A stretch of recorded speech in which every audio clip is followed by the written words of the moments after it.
Happy Whiteboard Wednesday, everyone. Today I'm going to briefly talk about anatomical variability, whether or not something is an anomaly or not.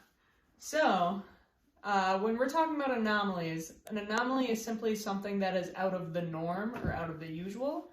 So when we're really thinking about that, we have to think about what is normal as far as the human body goes. So lots of times we'll call different little additions to the body, or say somebody's missing a certain tendon or bone or something, lots of times we'll call that an anomaly. But what is normal is the overall variation that human bodies have. Although having a certain tendon or bone in your body that other people do not have might be considered an anomaly, having variation between people is totally normal. And on that topic, I wanted to just say that anomalies do not mean injuries. Just because you do have an extra tendon or an extra bone, or even sometimes an extra artery or blood vessel, that doesn't mean you need to have surgery. Lots of times people can live their entire life without even knowing that they have an anatomical variation. Human diversity and anatomical variations are totally normal. So, just to prove that point, I made a really brief list of anatomical additions that probably aren't going to hurt you in any way. So the first one I have listed is a cervical rib, which is an extra rib that connects to our 7th vertebrae. Most people don't even know that they have it unless they have a CT scan or an X-ray. That only happens in a little less than 1% of the population though. There's also a fibella, which is an extra tiny bone behind the knee. That happens in a little more of the population, around 39%.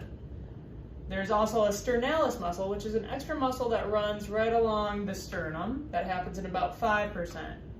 There's the Lindbergh-Comstock variation, which I talked about in my story the other day, which means there's a tendon that attaches from your flexor pollicis longus over here to your flexor digitorum profundus of your pointer finger.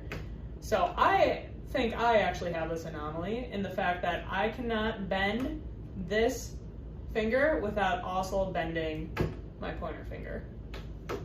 But that is actually quite prevalent as well, 13 to 66% of the population, depending on which country and which ethnic background you're coming from. There's also the palmaris longus muscle, which is a muscle that runs right along here. You can find out if you have it by touching your thumb and your pinky and bending your wrist forward. I have one right there.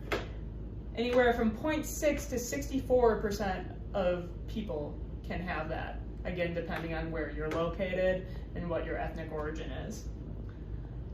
Finally, I wrote down the psoas minor muscle as well. That is not found in everybody, but can be found in up to 52% of people.